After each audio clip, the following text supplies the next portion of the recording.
This video is for troubleshooting an Estate Swing 433 receiver with the ES1000 control board or the ES Classic control board. We get calls from time to time that the receiver is not working when wired up to the port here on the side where it's supposed to go.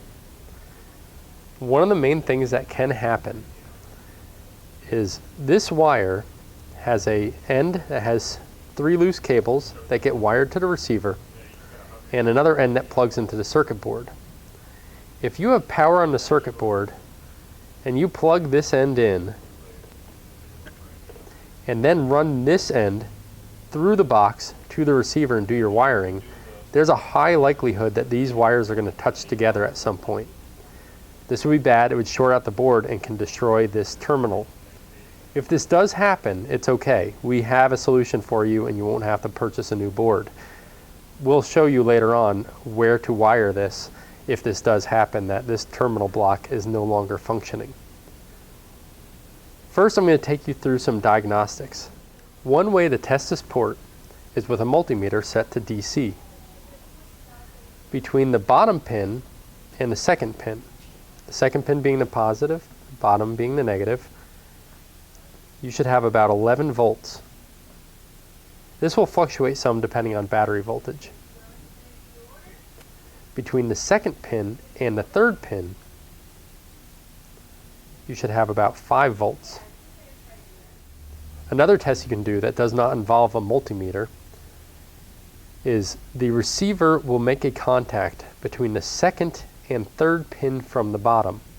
If you have a screwdriver, you can put it between the 2 pins, angle it till it makes a connection, and it should activate the control board. If you make this connection and nothing happens, that means this receiver port is not working. If you don't have the voltage that is needed on the 3 pins, or you jump between the second and third pin from the bottom and nothing happens, your receiver is probably still good.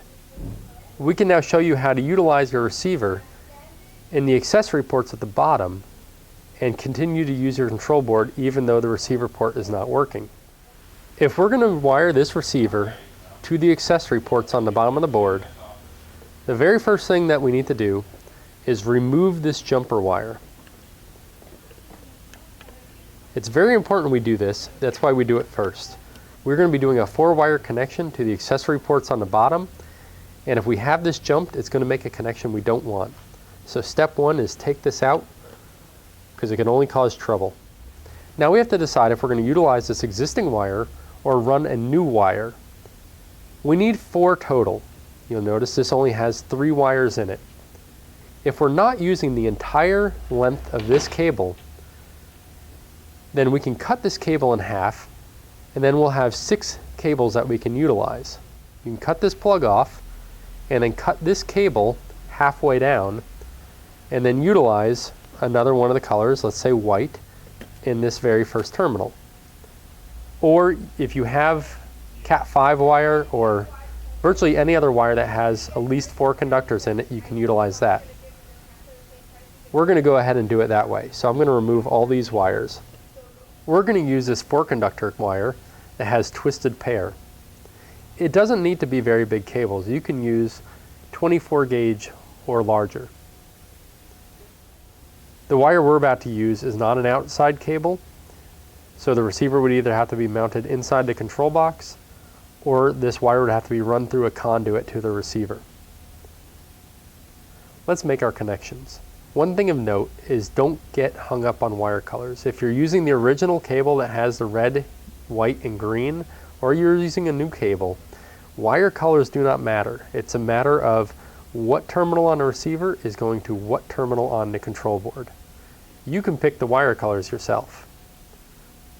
We're going to be utilizing the 2 CH1 terminals, the V positive terminal, and the ground terminal. We're now going to do our wiring on the accessory terminals on the board side. We're going to start at the left of the receiver. In the first CH1 terminal, we have our brown and white. We're going to put that into push 1. These blocks come out to make wiring easier.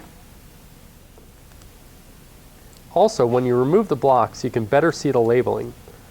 Here you see this is called the push block, and you have push 1, COM, and push 2. Our second CH1 terminal, we have a green wire in. We're going to put that in COM. Once these two wires are in the terminal block, you can insert this back into the control board.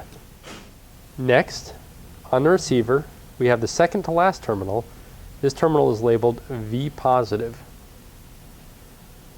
On the photocell block, we have two power outputs for accessories. The block goes photo, ground, V positive, and positive 12V. On the classic board, it will say positive 24V. The V positive on both boards is always a 12-volt terminal. We can go to this terminal, and you won't have to move the jumper on the receiver. The jumper on the receiver is set to 12 volts. If you're on the classic board and you decide to go off the positive 24V terminal, you would have to move this jumper to the bottom position for 24 volts. This is the 1000 board, so either terminal is fine. The difference between the two terminals is the V positive terminal is not fused. The positive 12V or the positive 24V is fused. It's the first fuse, it's a 2 amp fuse. We're going to put the orange wire, which is in V positive, into the positive 12V terminal. Lastly, on the far right, we have the ground terminal on the receiver. On the photocell block, the second terminal is ground. You may have a wire from an accessory such as a photo eye or a jumper like we have in this scenario in these two terminals, photo and ground. The jumper or the photo eyes will stay in these terminals. If you take it out, you'll see pH on the display.